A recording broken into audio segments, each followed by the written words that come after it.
UN chemical weapons inspectors have resumed their investigations in Syria, as speculation mounts over a possible Western strike on military targets. The team's operation was suspended on Tuesday due to security concerns. On Monday, the team's convoy was shot at by unidentified snipers. They are set to head to one of the sites affected by a suspected attack on the outskirts of Damascus on 21 August, in which hundreds of people are reported to have died. American and other Western leaders have sharpened their rhetoric against Syria in recent days and say they are considering military intervention. On Tuesday, U.S. Vice President Joe Biden said there was no doubt that the Syrian government had used chemical weapons and that it must be held accountable. The U.S. says it will release its own intelligence report into the incident at Ghouta, a suburb of the capital, in the coming days. The Syrian government has strongly denied that it used chemical weapons and blames opposition fighters for the attack. It is not clear which districts the inspectors will be visiting on Wednesday. On Monday, they visited the suburb of Muadamiyah,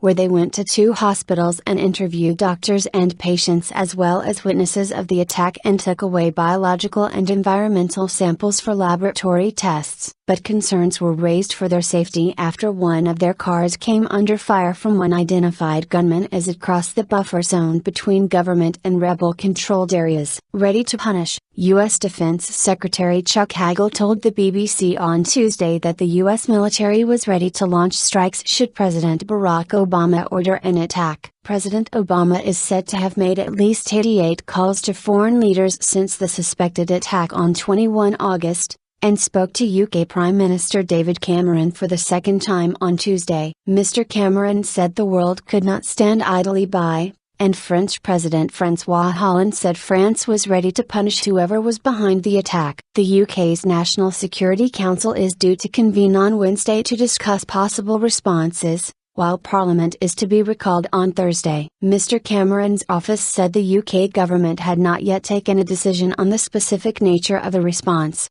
but that it would be legal and specific to the chemical weapons attack. On Wednesday, Russian Foreign Minister Sergei Lavrov warned that attempts at a military solution will lead only to the further destabilization in Syria and the region. Mr. Lavrov emphasized the need for a political solution in a phone call to the joint UN Arab League envoy to Syria, Lakhdar Brahimi. The foreign ministry in Moscow said, Russia, China and Iran have previously warned against launching an attack on the war-ravaged country, where more than 100,000 people are thought to have died in 2 years of fighting. Stocks have fallen on global markets and oil prices have shot up amid growing concern about an impending attack. Intervention imminent. BBC diplomatic correspondent James Robbins says the US, UK and France will now have the larger task of building as wide a coalition as possible to support limited military action. Syrian opposition sources have said they have been told to expect a Western intervention in the conflict imminently. There is no precise timing,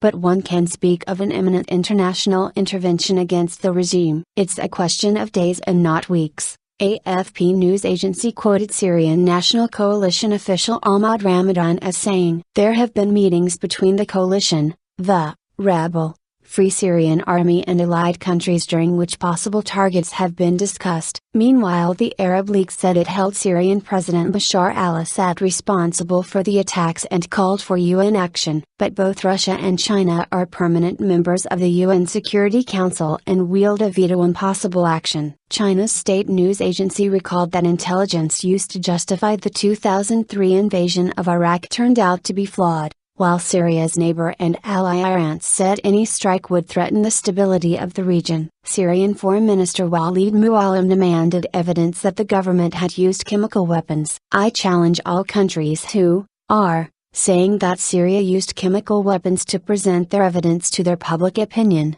he told the BBC. He told a news conference that faced with the choice of surrendering or defending itself, Damascus would fight.